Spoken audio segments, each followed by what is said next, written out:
anybody tell me that Joker's just a remake?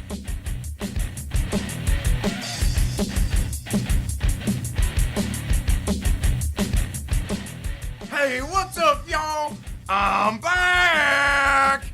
Yeah, woo! What's up, everybody? Welcome back to this new segment here on the channel called the Trailer Park Reviews. Oh my god, now guys, before I even get into this review, okay, I'm going to be reviewing the Joker's movie today, but you guys don't have to worry, I'm not going to spoil nothing like all them other spoily people out there, okay? You know I don't do none of that clickbaity stuff over here, okay guys? You guys know that. Now in case y'all don't remember, my name is Myrtle, and as I said, you know, we're back here on this new segment called the Trailer Park Oh man, why ain't anybody tell me that Joker's just a remake?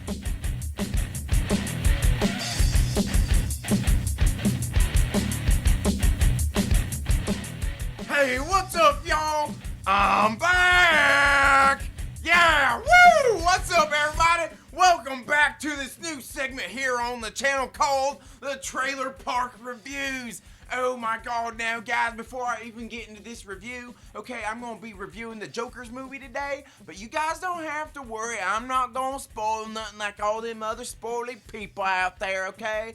You know I don't do none of that clickbaity stuff over here, okay guys? You guys know that. Now in case y'all don't remember, my name is Myrtle, and as I said, you know, we're back here on this new segment called the Trailer Park Reviews. Now, I gotta tell you, man, I'm not sure what's going on in the world today, but there's this thing going around called the cancel vulture, and you know, like this cancel vultures, they're going out there and they're canceling stuff, and they canceled my show, the Trailer Park News, right?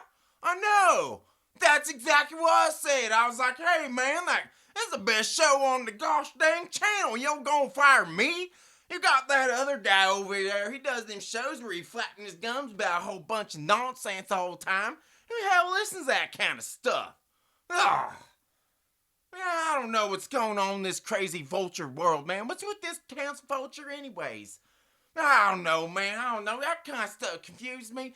Anyway, guys, today I'm here to review the Joker movie. And now, in case you guys haven't got out to go to the movie theaters and see this one, I would probably go ahead and I'd go ahead and go see it if I was you, because a bunch of people out there said, like, go see it. People say not go see it. I don't really know what's going on with that, but you guys need to go see this one. But you know what? Leave the children's at home, because there's some things going on There's some things going to go on in this movie that you might not want them to see, okay? Because, hey, man, I don't know. I'll get into that. I'll get into that here in just a minute.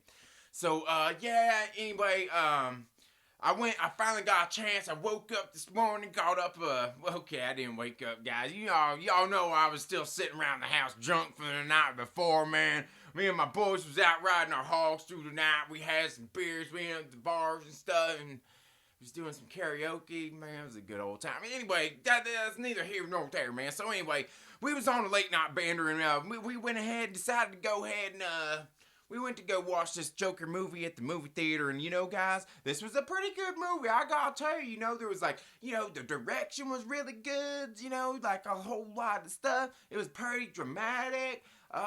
You know, cinematographer, you know, those were there pretty good. And the music's in it was good too. All the actings and stuff was really good. The sets was decorated really well. As I said, the cinematics was really good. But other than that, it was like really good too, because there was times when the tension was building and stuff.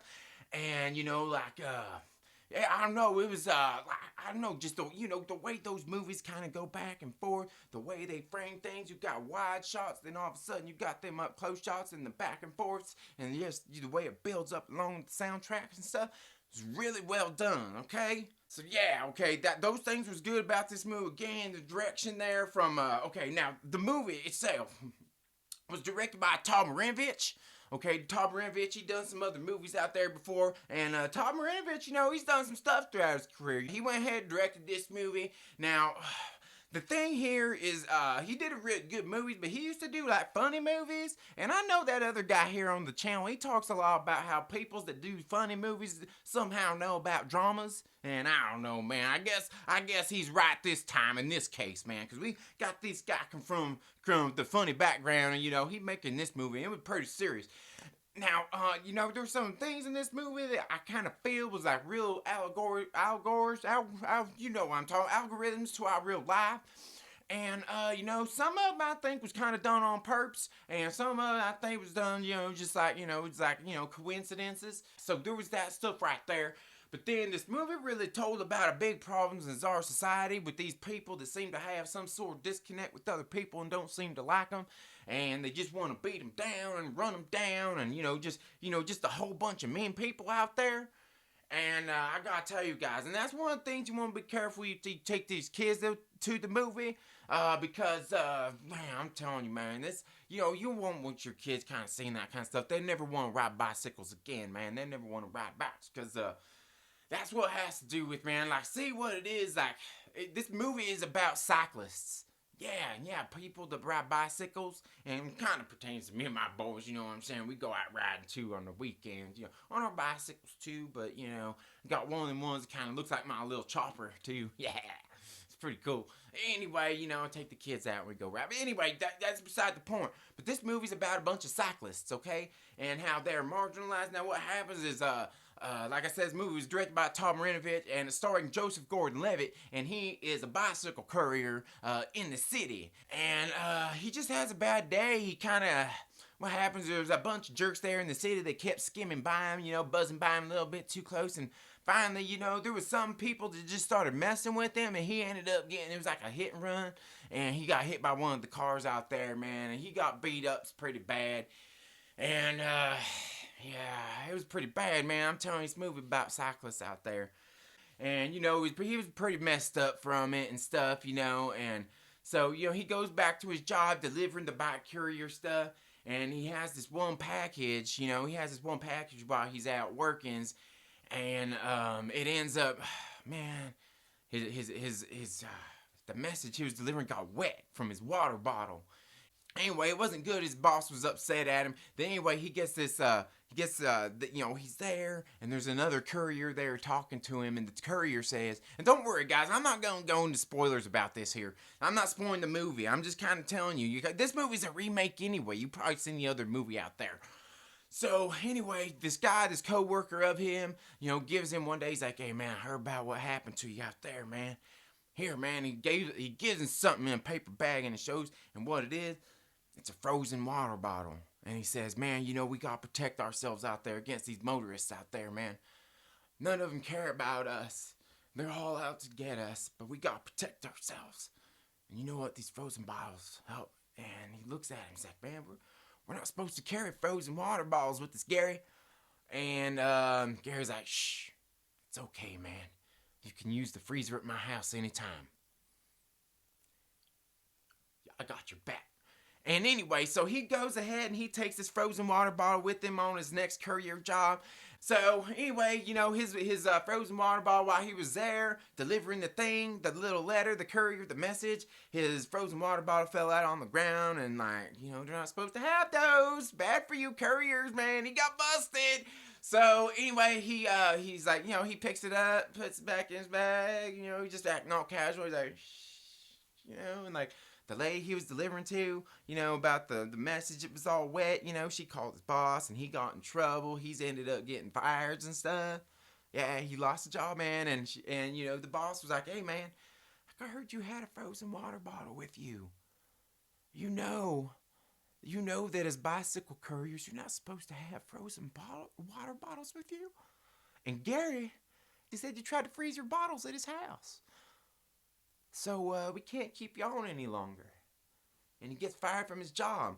He went out there and he was pretty upset. He was out there riding his bike in a fury of rage because he lost his job. And somebody went and they buzzed right by him again right there in the city. He almost went down, but he was ready this time.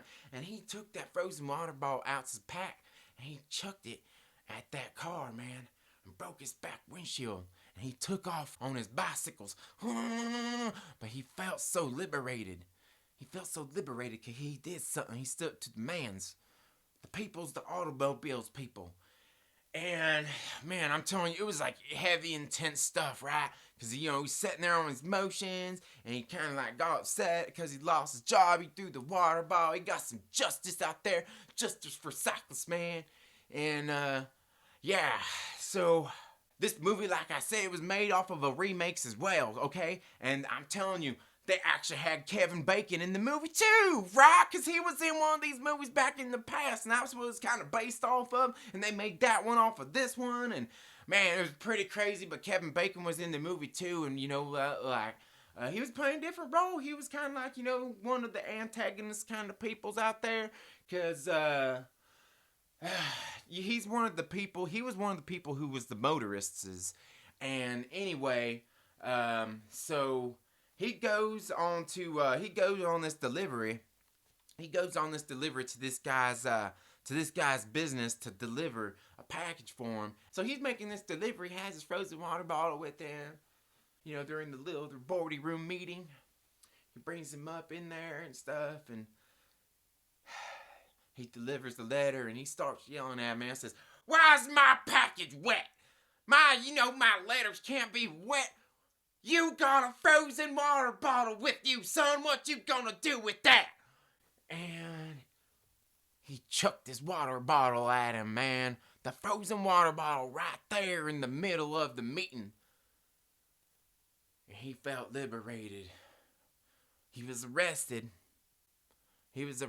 And then they called like this critical mass thing, and a whole bunch of cyclists came together and got all crazy. And there was, as they was transporting him to the little police station, all the cyclists came out, and they all surrounded this police car, and they got the guy out, man. And he was injured from being hit from the car, because the guy, when he was trying to make that delivery, and man, I'm telling you, man. Justice for cyclists, man. This movie is all about cyclists out there. You know what? You need to keep an eye on your local roads, man, okay? Keep an eye out for them cyclists out there, okay? So, yeah, altogether, it was a pretty good movie. Had a good supporting cast, but it wasn't just a remake of the movie Premium Rush. And we all know that movie was just a remake of Quicksilver, okay? And it has all them same people in it, man. Joseph Gordon-Levitt did a really good job. Todd Marinovich did a really good job bringing this thing to life. And altogether, I think Joker is one of those movies you need to go get out there and see. Anyway, that's all I've got for this video today, guys. But man, thank you all so much for being here for this new segment of the Trailer Park Reviews. I'm Myrtle. Thank you all for being here. Make sure you click that like button, and make sure you got them bell notifications on, so you know anytime that I, Myrtle, come out with a new video. Cause you don't want to watch that other guy over there, man. You don't know what the hell he's talking about. I don't you believe they can cancel Folgers, cancel my show. Oh man. Anyway, y'all have a good rest of your day. Get out and see this Joker movie, man. I'm telling you, though, I was just kind of disappointed just to remake a Premium Rush. You all have a good day. We'll see you in the next one, okay, man? Woo! Whew, man, I don't know. How are you all doing today? Thank you all so much for being here for the morning movie chat. Now, again, guys, I apologize for Myrtle. I don't know, dude, that guy... I don't know, man, about that guy. His review would have been posted a lot earlier, but I'm telling you, that guy can't edit a video to save his life, and he was pretty angry about it. He did like a little Twitter post about me yesterday over on our Twitter channel, and he wasn't too happy. But he ended up going on to a live stream yesterday for Rosetta Allen, and he was there for a while hanging out with Kermit the Log, who I see is here in the chats. Thank you all so much for being here. Again, my name is Trinity, and if you're not already, please make sure you subscribe, click the little bell, and all that good stuff that YouTube always tells me to tell you, because sometimes we forget. I'm completely guilty of forgetting to hit that like button and commenting on videos and stuff. So anyway, thank you all so much for being here for the morning movie chat.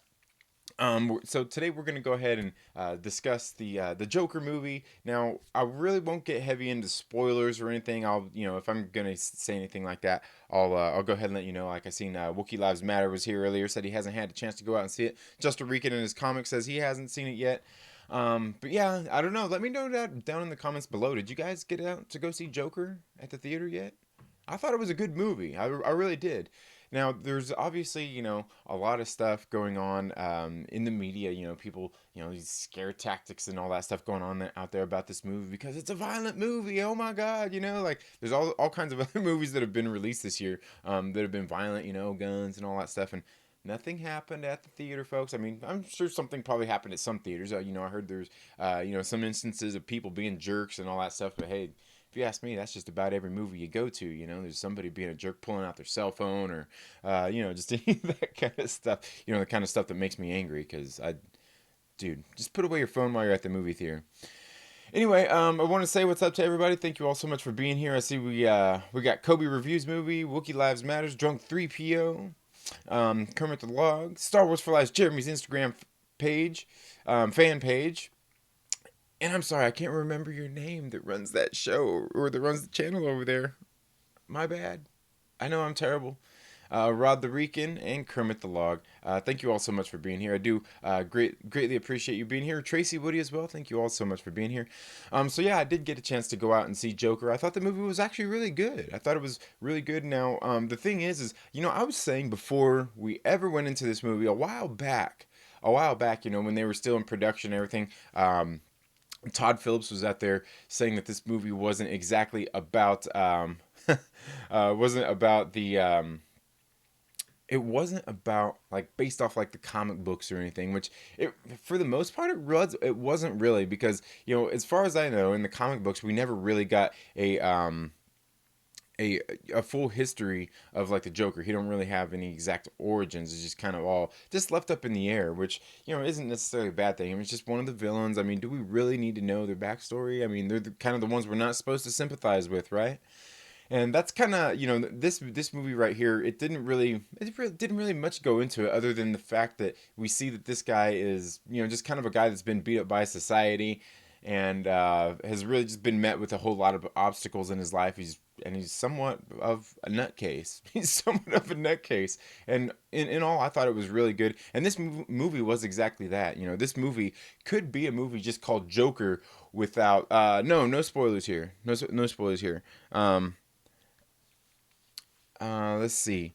Kermit says, "Are you talking spoilers? I have a question that I have disagreed with others on involving the ending." You know what? If you stick around for a little while, maybe we'll get into some spoilers here at the end. We'll go ahead and we'll go ahead and talk about some of those if you want. That's not a problem. Star Wars for Life, Jeremy's Instagram fan page, says, "I saw the Joker and I think it relates to a lot to society that we live in now when it comes to television and social media stories." Now, I agree there. I agree that it really does. But honestly, when I was going into the movie, I was thinking the same thing. I heard a lot of people talking about some of those kind of allegories to our real life, and how it relates these days, and how we relate to each other, how we communicate with each other, how we treat each other online in real life, and different things like that.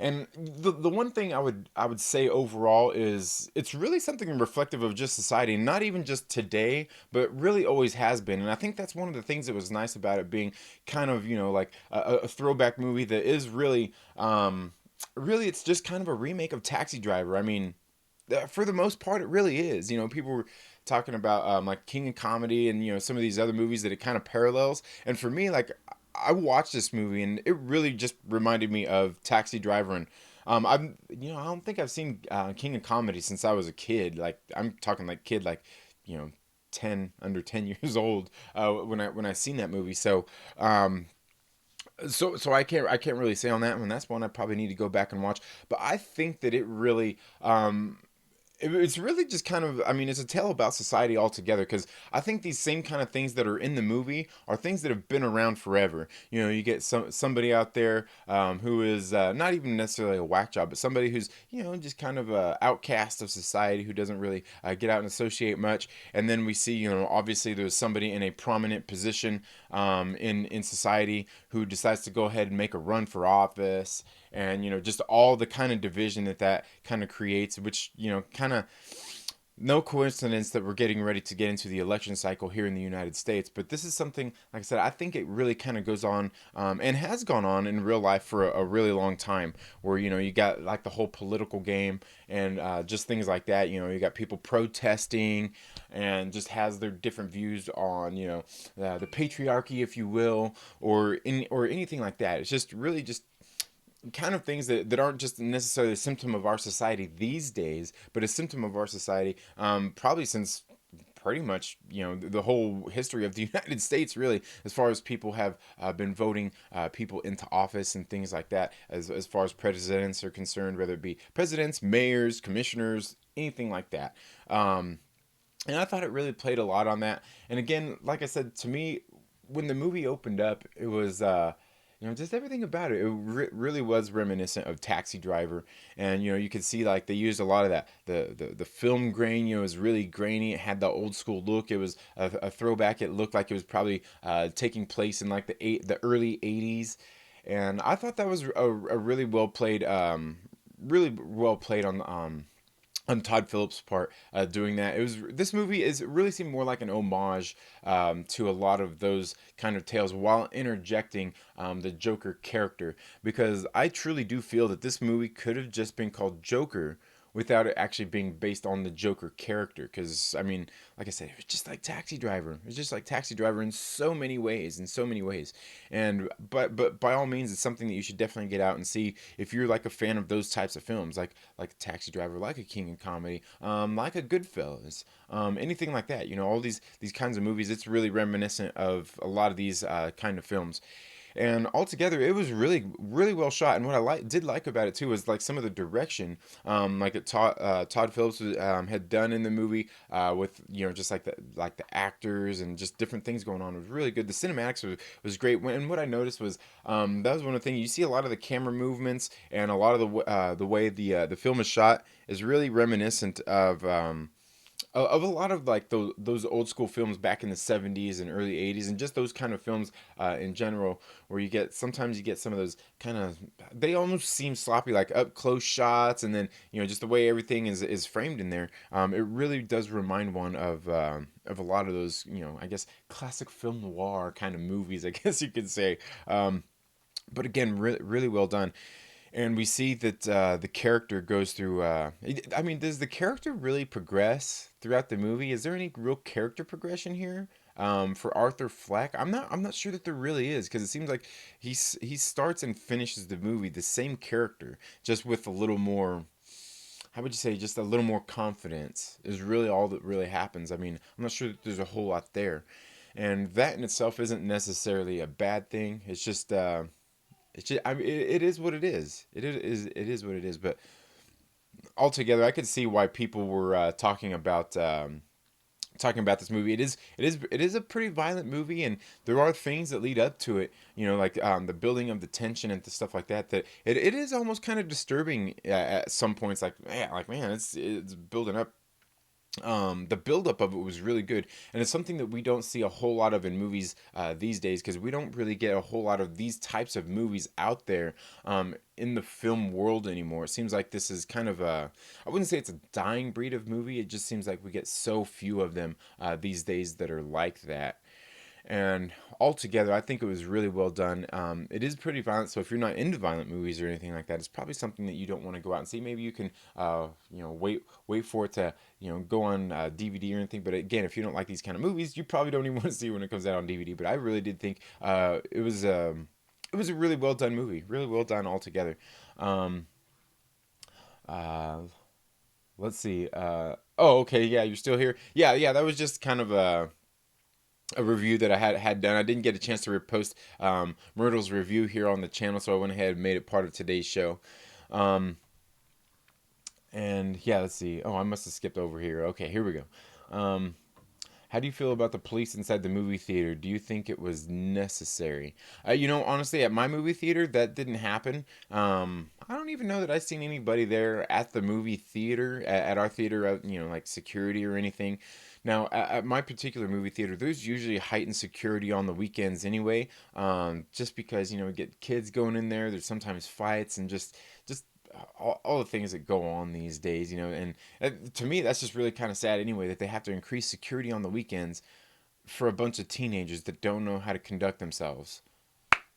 Good job, parents. Good job. Your kids are making you proud, let me tell you. And yeah, I don't know. But I mean, but I do know that inside some of the other theaters out there throughout the United States, there was heightened security. Police, we've seen the articles. There was articles, people saying that they're going to put undercover police in some of the theaters and things like that. And Altogether, I don't know that it's necessary, but is it something that is probably, once again, a symptom of our society? Yeah. And am I going to fault him for it? I won't fault him for that because, I mean, we got to take precautions, after all the things that have happened, um, over the past handful of years.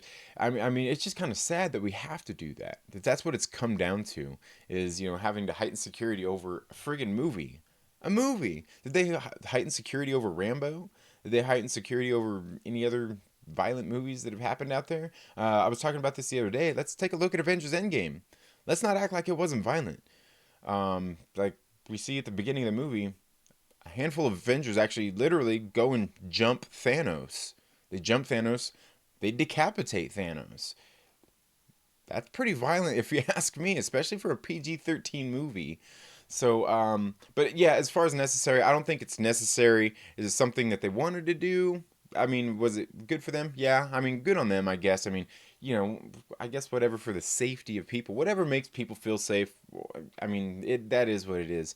Um, but yeah, I think it's a little bit crazy.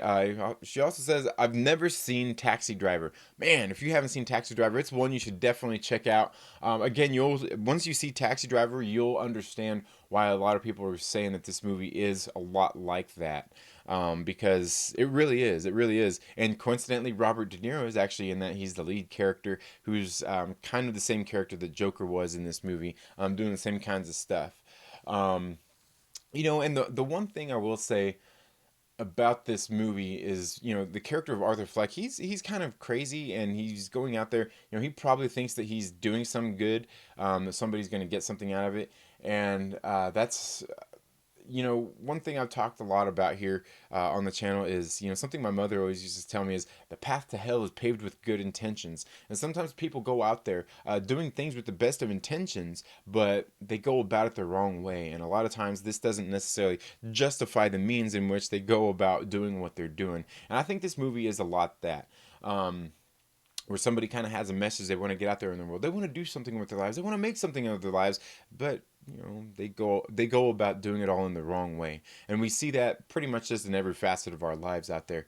Um, so yeah, Kermit the Log says it made me have more empathy for both the downtrodden and the rich. Yeah, I mean it really does. It really does because I mean everybody, and that's something I talk a lot about here on the channel as well. A lot of people get pigeonholed for whatever class they may be in or however they look or however they dress or anything like that. People always tend to they'll look at you and be like, oh, you just a rich spoiled kid,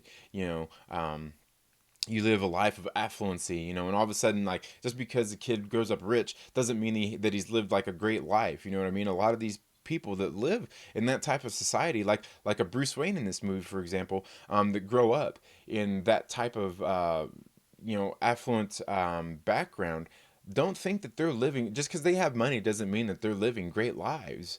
They can, like a lot of these kids are largely ignored by their parents because their parents are too busy going out there making money, trying to make better lives for their children or whatever it is that their parents do.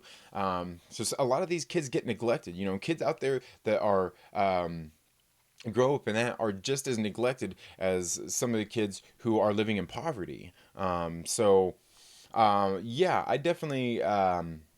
Yeah, I understand what you're saying there, Kermit. Definitely. I mean, a lot of people do look down on those people, whether they are poor, whether they are rich, without realizing that no matter where you come from, no matter what your background, no matter what your cultural background, your how would you say, like, your societal background as far as being rich or not. I think a lot of people do kind of look at that and think like, oh, just because you're poor you must live like this, or just because you're rich you must live like this. And I think that's one of the definitely good things that comes out of this movie is you kind of see that where people are just kind of looked down upon, or have people projecting things onto them, their thoughts about how these certain class of people must live. Now another thing that I thought was kind of interesting about this movie was like and I know it was something that Young Ripper even talked about on his channel, was the message about like guns in this movie. I thought it wasn't really built on a whole lot, but there was kind of, a little bit of commentary on that with the gun violence and things out there. And for me, I'm an adult man. Okay, I can handle that kind of stuff. But I know there's probably certainly some people out there that will look at this and be like, oh my god, like this is so right, like we shouldn't have the, and we're not here to get political on the show, but it is something that I think was kind of just underlaid there in some of the foundations setting up this movie. And that's, but to me that's exactly what happens, how what happens in our real world, where we have gun regulations on all there, people are out there, fighting, saying we need to have more. And it's, it's kind of like we have enough. The thing is these people get their hands on firearms through other means. If you can't buy them legally, you get your hands on them no matter what. Laws don't apply to criminals. That's the ultimate thing here. So I thought there was a little bit of that. I mean, they really did touch on a lot of things in this movie. From that, from the gun aspect to mental health, we see that this character was had some issues, and they were known. They were known issues, and this is something that goes on in our society for the longest time too. That there are known issues, and through whatever, whether it's government funding or whoever is doing it. Don't get the kind of help that they need, or in this case even help that they want.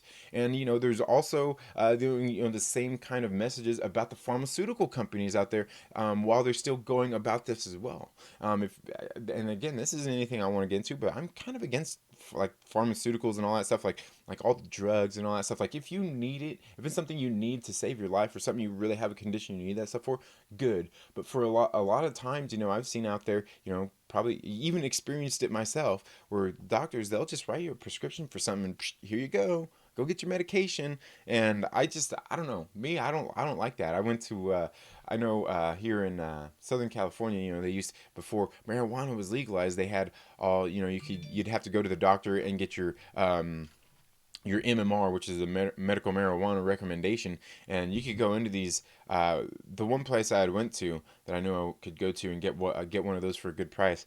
This guy did all kinds of like prescriptions for other things as well. He was a doctor, but he also did that. And you go into his office, man. You see some of these people out there, and I'm just like, and my friend, he actually used to work in a doctor's office here in town, doing that same kind of stuff. And he's like, man, I just feel dirty doing this job. Like, we seriously get people in there. They're just there for the drugs.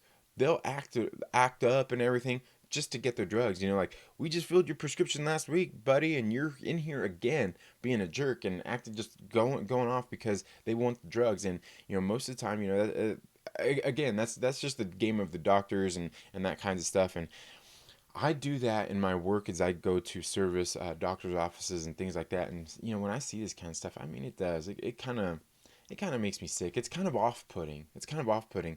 Now, I get there are certain people out there that need those things, that do legitimately need them. But then, you can see some of the people out there who are just kind of there, who are addicted to these prescription pills and things like that. Again, there's a lot of narratives being weaved into this movie, and I think that's definitely one of the good things about this movie.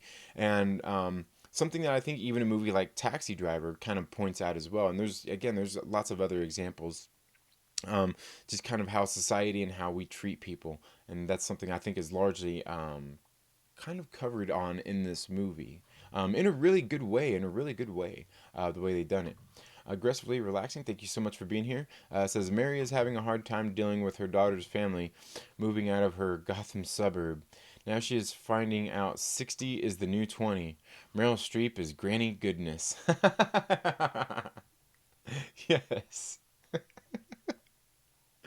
Oh man, that's funny. I love mobster movies, and I think I own every single one of Robert De Niro. But I thought Taxi Driver was just a solo movie. Um, yeah, I mean, Taxi Driver. It's kind of one of those ones it's in the same vein as a lot of those mobster movies. Yeah, and definitely one, if you own all those, if you own all those kind of movies, it's definitely one you would want to add to your collection. Um, Again, that was a really good one. And after I seen that one for the first time, because I seen that one as an adult, probably here in the early 2000s. um it was funny because I watched it. I'm like, man, I didn't realize how many movies out there I've seen that draw a lot of reference, do pay homage to the movie Taxi Driver. And when you watch it, you'll probably realize, like, I mean, it's in Back to the Future. There's just all kinds of other movies out there that are kind of inspired by the movie Taxi Driver, and it's definitely a classic, and one of Robert De Niro's greatest. I mean, he was in so many great films when he was younger. I mean, Raging Bull, Taxi Driver. Heck, he had his bit part in The Godfather. Yeah, just so many great films. He's just a great actor, and again, he is here in the Joker movie as well. Um, Tracy came in and said hello. She was hanging out for a while and said, "You all have a great day." You have a great day as well, Tracy Woody. Um, Star Wars for Life Jeremy's Instagram fan page says, "I'm not familiar with the Joker's character, so did this movie give me a lot of insight? So this movie did give me a lot of insight to his character." Yeah, I mean, I think so. I think the only thing is like for me, like Joker himself doesn't necessarily have, as far as I know, in the comic books, an actual defined background. But I think this movie definitely gives us insight to why a Joker would exist out there in the world, like that character that we see in the movies, just like the character we seen in the Dark Knight. Just kind of what would bring somebody about like that to be that kind of character, that kind of person, definitely. Christy, welcome.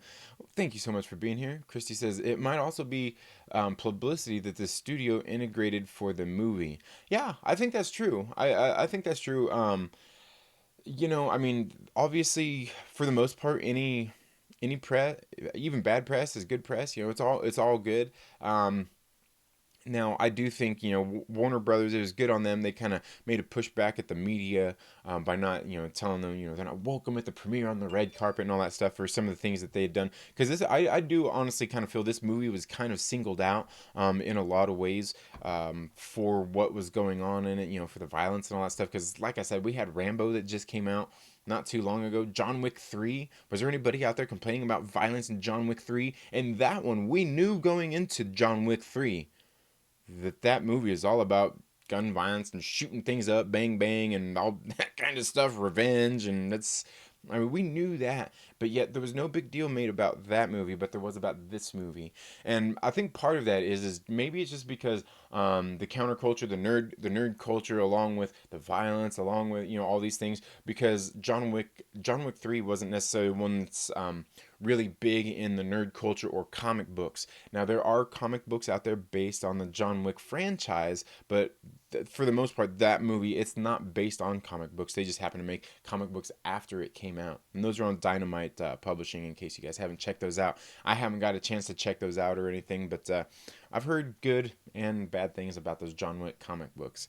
But yeah, I think there was possibly some of that stuff out there. Warner Brothers probably went and put out there, and then I know I seen some other people talking about like how the media has been kind of pushing back against this movie and stuff like that, but like the critics and everything, but largely the critics have been raving about this movie. The critics have been largely raving about this movie. I mean, hell, it won some prestigious awards already. So but altogether, I mean, yeah, I mean, I think every studio probably does that somewhat, playing as much as they can on the media to try to garner attention for their movies. Kobe Reviews Movie says the movie will definitely be in top 10 movies list of this year. Personally, I have Joker Endgame wrestling with the number one spot, and that's good. Yeah, I think Joker definitely makes a top 10 list. Now for me with Endgame, anybody who knows me knows I love the Marvel Cinematic Universe, and I really like Endgame.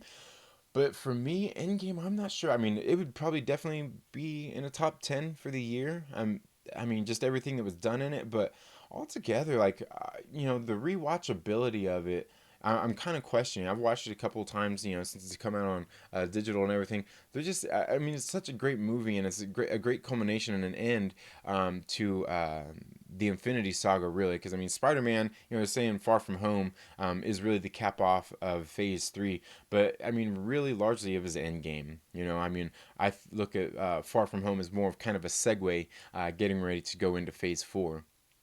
But yeah, that's good. Joker and Endgame wrestling for the top. Yeah, that's not. That's. I think that would probably be for a lot of people's list, especially if you're just talking about comic book movies. But altogether, I mean, it was a good film. James Tamburo, thank you so much for being here. Um, Hit that like button. Showed everyone love in the stream. Well, thank you so much. I greatly appreciate it. Um, James says Joker sounds like an awesome movie. Yeah, it really was. It was a great movie. Again, I think it's one I want to go see in the theater again. Now, a lot of people have been talking about how kind of disturbing and unsettling it is, and it is that. I mean, there are things and that are disturbing and unsettling in the movie because Todd Phillips really did play on you like the musical score and the build up of tension throughout the movie.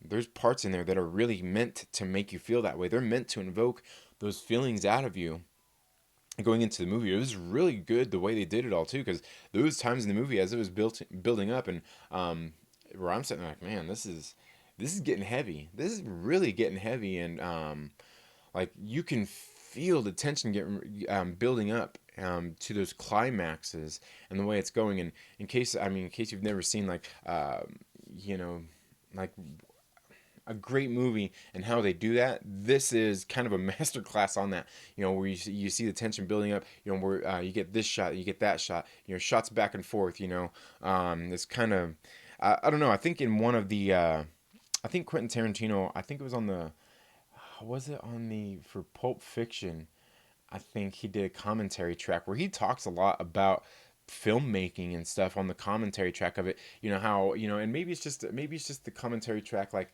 that was on the subtitles, but there is a certain way that like you build tension properly in movies. Sometimes it's the way for certain shots are framed, the way you shoot from one character to another character, showing solo shots, and then you see a shot with both of them in it together, and then you get that, the whole release of the tension and everything. It was really well done in this movie.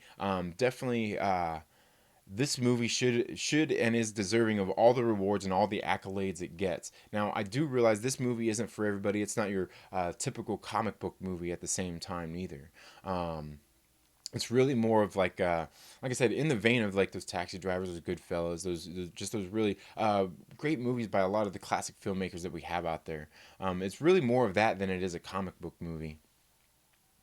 Um, James Tambro, it is if you haven't seen it, there might be spoilers. Yeah, I'm not really going to talk a whole lot about spoilers here on the show. And before we do get into that, if Kermit is still here, we'll go ahead and get into some of those. Um, so yeah, Kobe Reviews Movie says the live with Murray Franklin scene was inspired by King of Comedy and Dark Knight Returns. Yeah, yeah, I thought it was as well. And that's kind of what I noticed. For the most part, everything else is really just like the Taxi Driver movie. I mean, I would say shot for shot, but it was really drawn a lot on that. And yeah, the King of Comedy, and that's kind of what I figured too. I mean, just from what I've seen and remember of the King of Comedy, was it seemed just like that, like they were doing in some of those Murray Franklin scenes.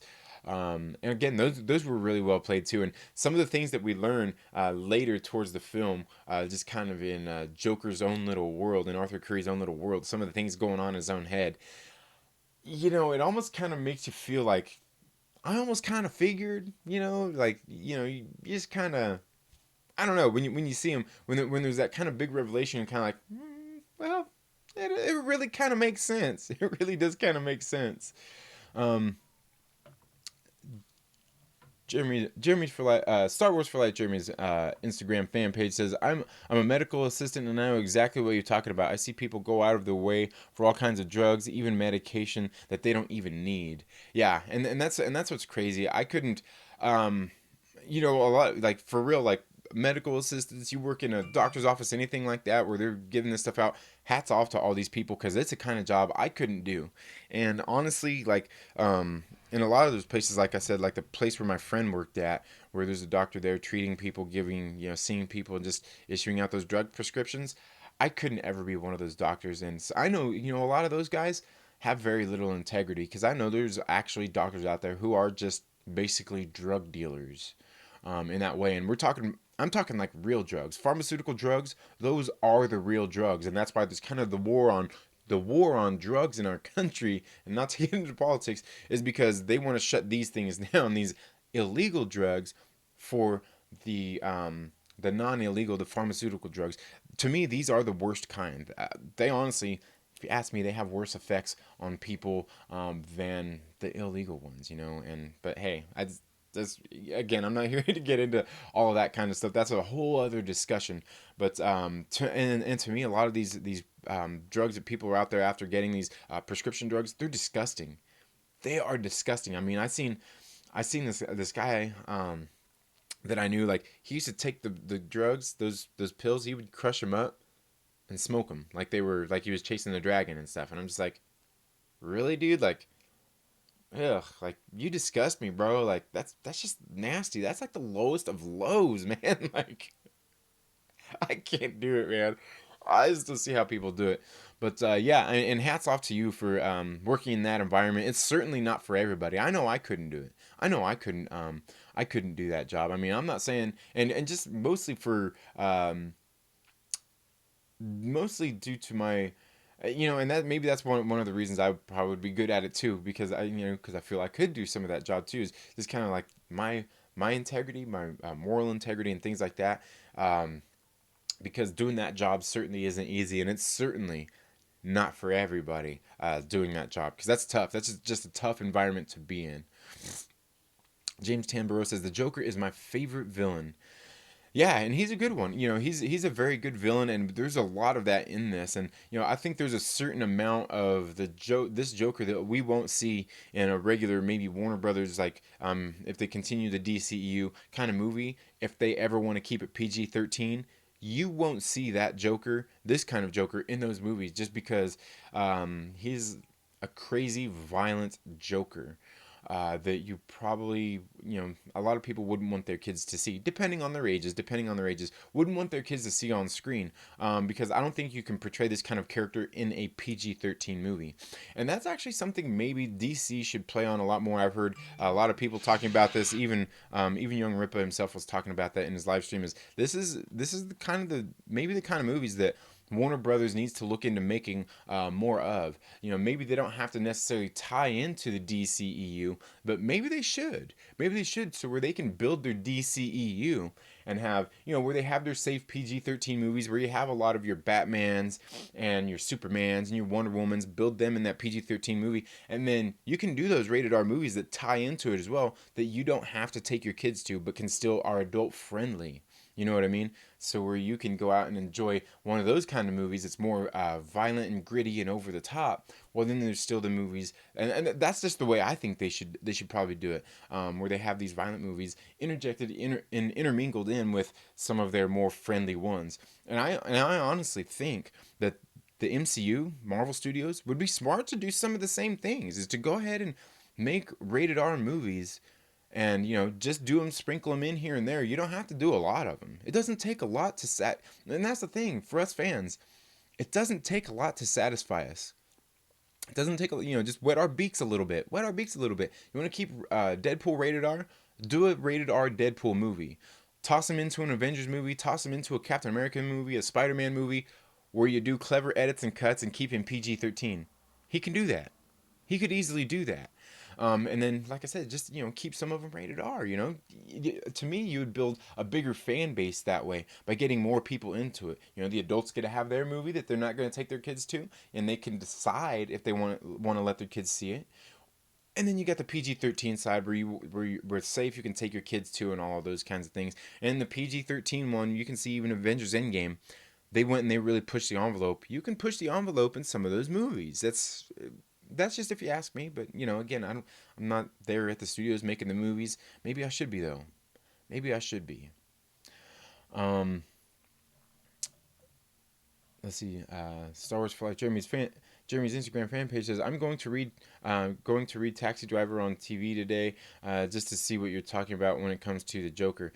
Yeah, you should. I mean, again, it was a really good one. It's a really great movie and a classic movie. And like I said, when you watch that movie, you'll see that it's oh yeah, I meant Rent. Yeah, I kind of figured that's what you meant. You'll see that it's it's largely a lot the same, a lot of the same kind of stuff. And I mean, it's not exactly the same, but you can see it's definitely inspired by that movie.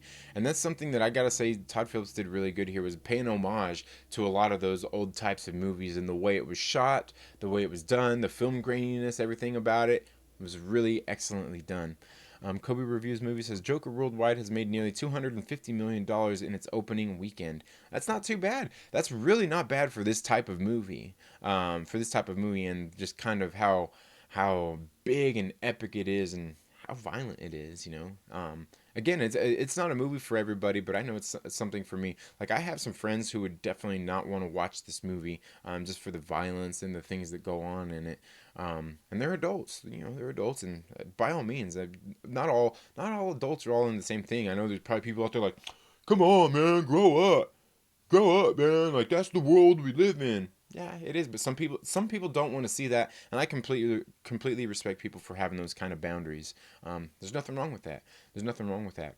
And I know a lot of people talk about, they'll talk about, like watching violent movies like this and how it desensitizes us to things, things happening in real life, in our lives, and things like that. And I've talked about this before. That's not necessarily a bad thing. Some people will be desensitized to it. Some people won't. It really just kind of depends on the person, but sometimes I think some of these things people need to be taken out of their comfort zone and put in these spots, because sometimes these things do go on in real life. We do have violent shootings that have happened in schools, in public places, just everywhere, all over the place, even in private residences and things. And the thing is like, what little it might desensitize somebody might be a good thing, because there might come a point in your life where that little bit might help, because maybe you're that person out there that, when you're faced with some of these kind of violent acts, maybe you're the kind of person that will step up to do something. And seeing some of that violent imagery could help. That little desensitization to it could actually be helpful, because maybe you can keep calm under that kind of duress and be able to do something and help save people, if not stop somebody like that. You know what I mean? And altogether, there was even scenes in this movie that were very reminiscent of the movie V for Vendetta, which again, I think really largely is kind of an homage to a lot of those, like a dystopian type of future, or one where you have, like the government, taking things over and telling you what you can and can't do. And remember in V for Vendetta, all the guys sitting there in their Guy Fawkes masks, and just all of those kinds of things. A lot of that imagery, where everybody I am Spartacus. You know what I mean? Standing up to those kinds of things. I thought it was really good. But again, a lot of these kinds of things we could look at as being homages to certain things. But I think that's largely something that happens, where we kind of see uprisings in the communities and things when it comes to a lot of this kind of stuff. Again, it's something that we've seen happen in the last election cycle. It's something that we're going to see again in this coming election cycle. So again, like, this movie is kind of I would say it's kind of speaking about just not even just our times, but times in general, when things get rough out there in our world, be it through politics or anything like that. Just kind of a narrative about real life, I guess. I love Pop Fiction. I think it's very icon. I think it's probably Pulp Fiction. I think it's a very iconic movie, when it came out. And when it came out, it was one of the movies that changed Hollywood forever, in my opinion. Yeah, Pulp Fiction was definitely one of those kind of movies. It really did do, yeah, I'm guessing you're talking about Pulp Fiction. Yeah, yeah, and it was, and it's funny too, because like sometimes movies like that, like a Pulp Fiction, how it comes out, like it's one of those kind of movies that comes out, and my mom, was like, "Oh, I'll never watch a Quentin Tarantino movie. I'm just not into that." And it's like, well, not into what? I mean, you didn't even watch the movie. That's the one thing I always gotta say. You gotta watch a movie before you can have an opinion on it. Just like the movie, she would never watch the movie American Beauty, just because of Kevin Spacey's character and what's going on in the movie, and I'm like, but mom, you haven't seen the movie. You got to see the movie to understand, to have that opinion. Other than that, you're doing the same, you're just pigeonholing a movie and saying that it's this when it's not necessarily that. You got to give things a chance, because, yeah, Pulp Fiction was one of those ones, like, it was one of the, like, I seen that movie when it came out at the movie theater. I think I was 15 years old. Man, that movie blew my mind. I walked out of the movie theater like, what the hell did I just see, man? Like, what? Like, that movie was, I loved that movie when it came out. And yeah, it was definitely one of those ones that does change a lot. Because, I mean, again, it's just kind of in those vein of movies that has just so many things that go on in it that are really allegories and parallels to our real life, and things that happen in our real lives. People actually live like that, and it's just kind of, I guess you could say, it's just kind of it's a looking glass into the underworld of our modern culture, really. And sometimes a lot of people don't want to see that. Some people don't want to see those kinds of things, and maybe realize that that's the world we live in. Um, yeah, Christy says, I love the movie, but themes of Taxi Driver were throughout this movie. Sometimes that kind of made me mad about that. And I know exactly what you mean, because there was a lot of times throughout the movie where I was sitting there kind of, and I wasn't angry about it, but I was kind of sitting there like, this is largely kind of just a remake of Taxi Driver, for the most part. And then there are the other things, like King of Comedy and stuff like that as well. Or like Myrtle said in his review, it was really just a remake of Premium Rush and how cyclists are marginalized by motorists. It is. Christy says, yeah, my cousin has a prescription drug issue and became addicted. I'd rather get weed off the street than her sleazy doctor. Yeah, man, that's yeah, a lot of those things are bad. And again, I've seen the effect of like street drugs, like illegal drugs on people, as opposed to the effect of prescription drugs on people. And I've got to tell you, largely, I'm way more against prescription drugs. I've seen people hooked on those things like really bad.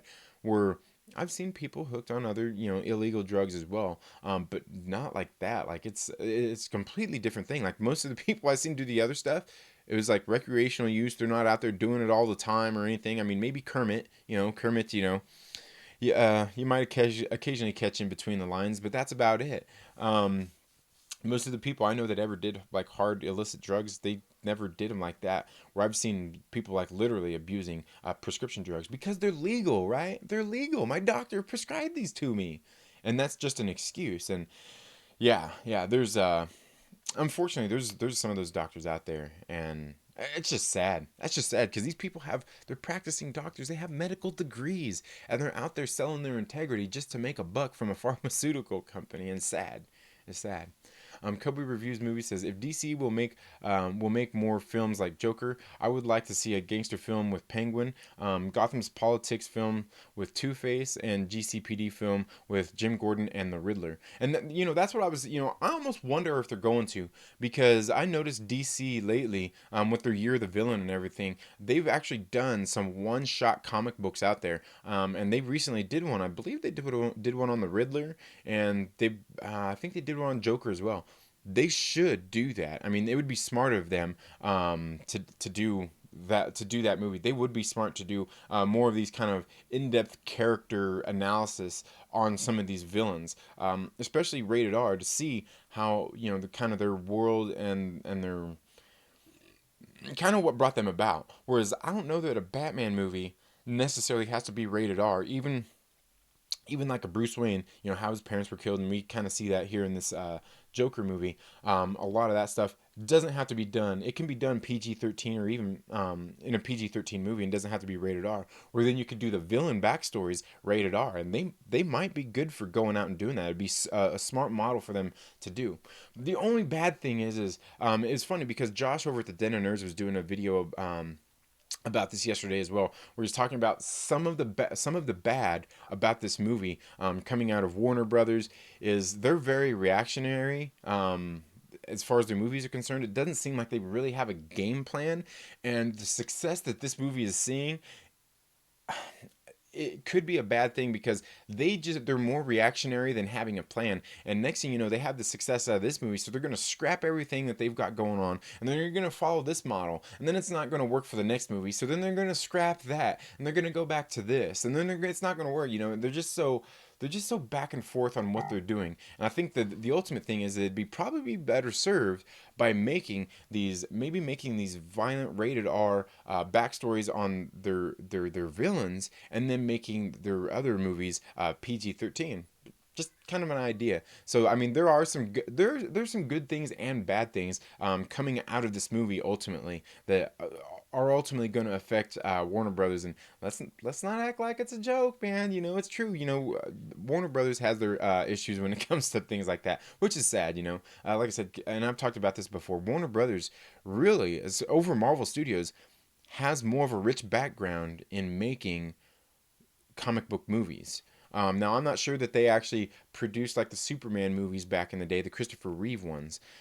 Those were the Don. Was it the Donners that did those? Yeah, Richard Donner that did those, and I'm not sure that they were actually owned by Warner Brothers at the time. But then we see, you know, they had the Superman movies. Then they came back and they did like the Batman movies and stuff like that through the late '80s and then '90s. So they really have the richer history. You know, they shouldn't. It just seems like too much. They're trying to keep pace with Marvel Studios, and they need to not do that. Now I realize they're in the same genre, they're in the same vein, and you know, DC and Marvel have always been going back and forth through their whole history, their whole storied history. And you know, at some point, guys, you gotta stop with the competition stuff. You gotta just go out and do your own thing without mimicking and copying the other guy. Um, that's ultimately, you know, just learn from the other guy. Learn from the other guy. So yeah, but I think they should do go out there and do more films like that. Definitely. Aggressively Relaxing says, in a serious look at what suicide does to a family, Morgan Freeman is the condiment king. Yes, the condiment king. Oh man, that's a good one. That's a good one. Aggressively. Star Wars for Life. Jeremy's Instagram fan page says this is a great stream, but I have to go. You have a very nice day, and I really enjoyed your first chat that I ever attended. Bye. Well, thank you so much for being here. You have a good day as well, and have a good day at work. You know, if being a medical assistant and stuff like that, and that's a tough job. That's a tough job. Hats off to you. SSJ K. Sanctum morning movie chat. Thank you so much for being here. He says the movie felt more of a film bringing up the fact how humans can be so vile and rude to each other. Yeah, and I feel the same way. It really was largely about that, and then also kind of about how one person really can make a change. You know, I think that's, you know, whether good or bad. You know, I think that's something else a lot of people underestimate. Is that one person can make a difference. One person can make a change for good or for bad, and that's something that we definitely see reflected in this movie. As that's, I mean, you know, like I said, never underestimate yourself, guys. You can be that one voice in a crowd of people that can help change the tide. And I think that's exactly another thing that this movie clearly displayed. Whether good or bad, one person can make a difference. And even if you're Batman, even if you're Batman, isn't that one of the things that that Batfleck was wrestling with as well? You know, about the one person being able to make that change. So yeah, I mean, I highly agreed. Nerdy Blurb TV says, that shirt is dope. Yeah, you guys like that shirt? The Phantom Initiative. YouTubers, assemble. Yeah, man. If you guys don't know much about that, there's a link down in the description of this video where you can go check out Nerdy Blurb TV, or you can click on this little thing there and go check out Nerdy Blurb TV. The Fandom Initiative is something he started where gathered a bunch of YouTube content creators, and we get together and we kind of dork out, man. We geek out talking about the Marvel Cinematic Universe and things like that. And I'm sure pretty soon we're going to be doing the Fandom Initiative Part 3. And if you want to be a part of it, you should go ahead and head over to Nerdy Blurb TV and get a hold of Ryan. Such an awesome dude. And see how you can get in on the next one. Aggressively Relaxing says, remember the t-shirt that made The Simpsons look like The Sopranos? That's what Joker felt like to me. Yeah, it's funny. I just remember I had I think the Simpsons shirt I had was a Bart Simpson one where he was Batman. Yeah, I used to have that. Nerdy Blurb TV says that is like the best example ever. felt the same. Felt like Joker is a product of people watching too many movies that I'd probably rather be watching. Yeah, that's true, very true. Yeah. Christy says, I would love to see Batman Beyond on the big screen. You know, I don't think I ever, I never really watched that cartoon. I mean, I've seen episodes of it, but never like enough to like really like get into it. But yeah, and I've heard a lot of people say that same thing, where it's because it's like one that's like a little bit darker, has a different tone to it than just your average run-of-the-mill like Batman cartoon. Aggressively says, I second Christie's call for a Batman Beyond movie. Imagine how bad we would all feel watching Batman beat up this Joker. Right? Yeah. But what do you mean? What do you mean? This Joker was so empathetic. We empathize with this Joker. We're sympathetic towards him and his plight. But yeah, altogether, I mean, this Joker movie I thought was really well done. Again, it's not a movie that's for everybody. There are a lot of there are a lot of allegories to our modern lives, and again, I would say that it's even our past lives. Like I said, if you go watch Taxi Driver, that was just kind of really a play on a lot of things that were happening back in those days. So I think largely it's just an allegory to society, how we treat people, how people take it, how they look at themselves, how they view themselves, and just kind of the struggle that people go through in their everyday lives. Again, I thought it was a really well done movie, one that is definitely subjective as to who is going to like it, who isn't going to like it, and all the reasons why. There's this movie really does cover a lot of ground while really just remaking and paying homage to movies that we've seen in the past. But I don't know. That's just if you ask me. Let me know what you guys think about that down in the comments below. But I've already gone on for about an hour here. Again, thank you all so much for tuning in to the Second Street Marvel today. If you haven't already, please make sure you're subscribed. And down there in the description are some links where you can go and support the channel. You become a monthly Patreon member where you can donate as little as $1 or even make a one-time donation if you'd like. Or you can even go to Streamlabs and make a direct donation there as well. Anything you can do to help support the channel is greatly appreciated. Don't feel obligated to do anything like that. Again, I'm going to be sitting here making content in the first place, but I'm almost to the point where I can afford that new green screen. See that little dinky thing that I have behind me? Yeah, I'm going to have a bigger one. It's going to cover that whole wall where I can hopefully do some more kind of cool things to do there on to do here on the channel. And Christy says, are you going to be on some Black Guys in a Drunk tonight? Honestly, Christy, I'm not for sure if I'll be able to make the show tonight. If I do, it'll probably only be for about a half hour, maybe an hour, depending on. I got a lot of things going on today. I got to get out there and get to work. I got my kids to deal with as well. I say that like it's a bad thing to deal with, to be with. So, but I'll probably definitely make it by there for at least a little while tonight. And yeah, you guys should definitely make sure that you go head over to Drunk 3PO's channel and check out some Black Guys in a Drunk. Check out the Dark Council as we come together and discuss just some of the things going on in the world today. And I'll probably definitely be dipping out as soon as they get into the Star Wars talk. I'm not really, I like Star Wars and all that stuff, but I don't really have any place to say a whole lot about the Star Wars stuff these days. It's kind of largely something I've kind of tuned out of. You guys can see here on the channel, I don't really talk a whole lot about Star Wars. Occasionally I do, but mostly about Marvel, DC, comic books, and stuff like that, and music on occasion. But yeah, thank you all so much for tuning in to the morning movie chat today. Like I said, if you're not already, please make sure you're subscribed. Click that little bell so you get notifications anytime I've uploaded new content. And if you like this video, please give it a thumbs up. And while you're at it, make sure you share it with a friend and invite them to come hang out with us here on the Second Street Marvel. You all have a very good day. Have a great rest of your day. Have a great week. Get out and support your local comic book shop. And we'll see you all in the next video. Later.